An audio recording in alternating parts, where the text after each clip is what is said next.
pouvez-vous aimer cette explication de film? L'histoire du film d'aujourd'hui parle d'une maladie étrange qui affecte les gens. Il commence à se casser automatiquement. Le film commence dans une salle de classe où tout le monde suivait un cours. L'actrice principale Mara nous est ensuite présentée. En écoutant la conférence, elle commençait à s'ennuyer. Et elle jouait avec son crayon, il est tombé par terre. Quand elle se penche pour saisir son crayon. Pendant ce temps, la fille assise à côté d'elle s'est cassée. Le liquide rouge a éclaboussé partout. Tout le monde devient terrifié à la suite de cet incident. Tout le monde, sauf Mara, était couvert de liquide rouge et Mara se sent effrayée après avoir vu cela. Tous les élèves quittent la classe et sortent. La meilleure amie de Mara s'approche d'elle et demande ce qui s'est passé en classe entre-temps. Mais Mara ne lui a rien dit. Mara semblait perplexe car il était difficile de tout voir avec ses yeux. Mara informe sa meilleure amie, « Je me suis à peine pliée et la fille devant moi s'est cassée. » Mara montre ses chaussures à sa meilleure amie qui était tachée de rouge liquide. Lorsque l'équipe du laboratoire médico-légal arrive, dans la salle de classe pour vérifier, ils ne trouvent rien d'autre que le liquide rouge. Les étudiants ont ensuite été emmenés au poste de police pour une enquête. Un officier examine également Mara, mais Mara n'a pu répondre à aucune des demandes de renseignements. La police nettoie maintenant son liquide rouge et donne de nouveaux uniformes aux étudiants. Et ils portaient tous des uniformes. Ils parlaient de la fille qui a été fustigée. Peu de gens pensaient qu'elle était une extraterrestre, tandis que certains pensaient qu'elle pouvait avoir une maladie. Tout le monde a ensuite été expulsé du poste de police. Le lendemain, les funérailles de la jeune fille ont été faites. Mara revient avec sa meilleure amie après avoir assisté à ses funérailles. Le meilleur ami de Mara était avec elle depuis l'enfance. Ils sont de grands amis depuis leur enfance. Actuellement, ils arrivent dans un café pour prendre un café. Pendant qu'ils conversaient, leur autre ami arriva. Son nom est Dylan qui est assis avec eux là-bas. Il dit à Mara qu'il aime vraiment Mara. Cependant, il n'a jamais assez de courage pour le lui dire. De plus, il dit à Mara qu'il avait l'habitude de discuter avec elle à partir d'un numéro inconnu. Mara était perplexe mais aussi ravie puisqu'elle connaissait enfin l'inconnu. Mara et Dylan deviennent de bons amis et ils se préparent pour une fête universitaire. Depuis quand m'aimes-tu ? Demande Mara. Il lui raconte quand je suis entrée pour la première fois dans la classe. Le professeur m'a présenté à tout le monde et j'ai commencé à vous aimer. Je t'aime depuis que je t'ai vu pour la première fois. Mara vient avec Dylan pour regarder le match avec lui au stade. Et tout semblait être normal et bien. Soudain, un autre homme se brise et tout le monde commence à paniquer après l'avoir vu. Tout le monde courait ici et là. Tout le monde devient craint en le regardant.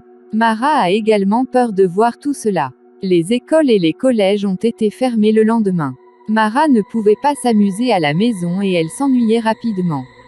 Dylan prend un camion un soir et emmène Mara avec lui à une fête. Ils apprécient beaucoup leur temps ensemble. Quand ils sortent de la fête, et qu'ils étaient ensemble, ils entendent des bruits. Tout le monde criait et courait partout.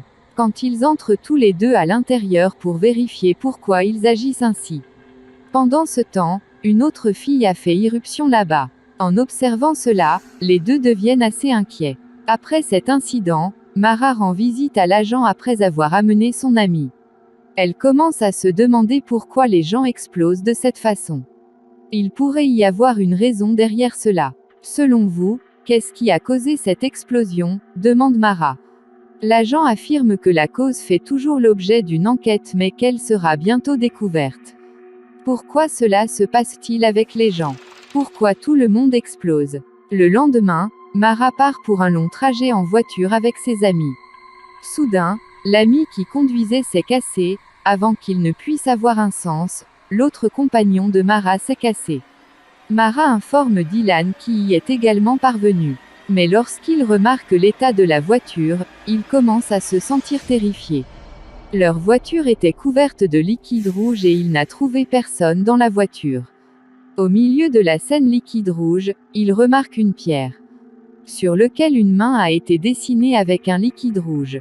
Il apprend que quelqu'un est peut-être parti vers la jungle. Mara pourrait l'être, et Dylan découvre par la suite Mara. Elle arrive à un étang pour se nettoyer. Parce que son corps était couvert de liquide rouge et Mara était assez terrifiée. Elle fait un câlin à Dylan, et finalement ils reviennent à la normale et engagent une conversation. Pendant qu'ils parlaient, des personnes portant des combinaisons de protection sont arrivées. Ils les emmènent à l'hôpital, un médecin examine Mara. Tous les élèves ont été mis en quarantaine et les médecins ont appelé les étudiants. Puisque seuls les étudiants vivaient tout cela jusqu'à présent. Ils prennent leurs 10 échantillons et leur parlent également. Tous les étudiants s'ennuient en vivant en quarantaine. Entre-temps, le ministre vient un jour et il les invite à une réunion. Il motivait tout le monde et les rassurait, que nous faisions de notre mieux pour comprendre pourquoi cela se produisait. Et vous savez que cela n'arrive qu'avec la jeune génération. Nous examinerons cela bientôt. Vous pouvez retourner chez vous si vous nous accompagnez. Mara et les autres camarades de classe se mettent en colère après avoir entendu cela. Parce qu'ils ont été mis en quarantaine de force. Ils commencent à brandir leur slogan contre le gouvernement. Un autre garçon commence à se casser pendant qu'ils font cela. Le processus d'explosion commence progressivement, un par un. Cet incident laisse tout le monde sous le choc. Personne n'était au courant que comment cela pouvait arriver à n'importe qui. Les étudiants restants étaient assez effrayés. Parce qu'ils avaient peur de la pensée que dont le tour sera le prochain. Les médecins faisaient tout leur possible pour tester chaque élève séparément. Ils préparent également des médicaments pour eux. Cependant, aucun traitement n'a réussi à ce jour et toutes les expériences ont échoué. Comme c'était Noël, tous les élèves ont été renvoyés chez eux pour fêter Noël. Ils sont tous ravis de voir leurs parents quand ils arrivent pour les récupérer. Mara devient également heureuse de rencontrer ses parents. Elle rentre chez elle et commence à se préparer pour Noël. Mara rend visite à cet agent le lendemain et s'enquiert de ses rapports de test. L'agent lui assure que tout est normal. Plus tard, Mara rend visite à Dylan, qui est ravi d'être témoin de sa surprise. Ils se proposent l'un à l'autre et Mara devient très heureuse. Mary accepte aussitôt sa proposition. Ils passent un bon moment ensemble. Le lendemain, un médecin entre dans leur classe et leur demande de faire de l'exercice avec une alimentation saine. Tout en expliquant l'exercice, un élève éclate soudainement. Tout le monde commence à paniquer et la classe devient chaotique. Plus tard, quelques étudiants de plus font une pause et tout le monde commence à fuir dans la terreur. Tout le monde a essayé de lui sauver la vie. Mara et Dylan deviennent joyeux quand ils se voient. Qu'ils sont toujours en vie et qu'ils s'embrassent. Dylan était sur le point de dire quelque chose à Mara mais il s'arrête soudainement devant Mara. Mara devient folle à cause de la mort de Dylan. Elle devient insensée et n'a aucune idée de ce qui s'est passé devant ses yeux. Mara rentre à la maison plus tard. Après être rentrée à la maison, elle s'assied dans la salle de bain pour se nettoyer. Son état était très terrible, la mère de Mara lui rend également visite. Le lendemain, l'ami le plus cher de Mara vient à sa rencontre. Mara, cependant, était en mauvaise santé parce qu'elle ne croit toujours pas que Dylan est mort. Il s'est cassé devant elle et elle ne veut parler à personne. Le temps continue de passer et la situation reste la même. Chaque jour, chacun d'eux se casse. Après 7 mois, nous voyons Mara. La situation de Mars est restée inchangée car elle était toujours incapable d'oublier Dylan. Mara avait l'habitude de boire et sa meilleure amie la gronde, et demande à Mara, « Combien de temps vas-tu rester dans un tel état ? Tu devrais avancer dans la vie » et elle essaie de la convaincre de rejoindre l'école. Mara, cependant, ne lui prête aucune attention et l'ignore complètement. La santé de Mara s'est considérablement détériorée et elle est devenue alcoolique. Ses parents furent attristés de la voir dans cet état. Ils demandent à Mara d'avancer dans sa vie. Tu devrais régler ta vie, pourtant Mara se conduit mal avec ses parents. Elle prétend qu'elle veut rompre comme tout le monde et que je ne veux plus vivre. Après avoir entendu cela, ses parents deviennent silencieux. Elle ouvre un site web après être entrée dans sa chambre, où tous ses amis ont envoyé des messages contre elle. Ils ont affirmé que les gens explosaient partout où se trouvait Mara. Tous les camarades de classe de Mara à son école croient plus tard que Mara était à blâmer pour l'explosion. Et où que Mara soit, une explosion s'y produira. Ils commencent à penser que Mara est un mal. En lisant ceci, Elle devient encore plus triste et rend visite à sa meilleure amie. Mais la meilleure amie de Mara pense aussi qu'elle est maudite. Elle croyait que quiconque serait avec Mara serait brisé. Elle a également peur et quitte Mara. Mara a été profondément blessée par les remarques de sa meilleure amie. Mara se rend à la convocation de l'école et dit à tout le monde qu'elle pourrait être maudite. J'ai pris la décision de partir d'ici.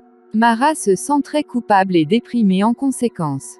Plus tard, Mara visite la tombe de Dylan et commence à converser avec lui en s'allongeant là-bas.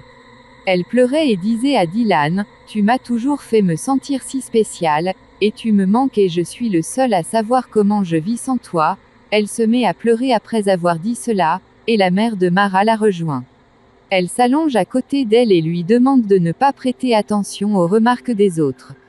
S'il s'est avéré que des gens ont été bombardés à cause de vous, pourquoi sommes-nous encore en vie? Tu vis toujours avec nous, et Mara devient très motivée par les paroles de sa mère. Elle s'engage également à vivre sa vie correctement. Le matin, Mara vient voir ses parents et s'excuse pour ses erreurs. La scène finale du film révèle que le dynamitage de les gens se sont arrêtés. La vie de Mara a depuis été redémarrée, mais dans ce film, c'était un mystère. Pourquoi les gens explosaient, et personne n'a encore pu le savoir. Le film se termine ainsi. Merci.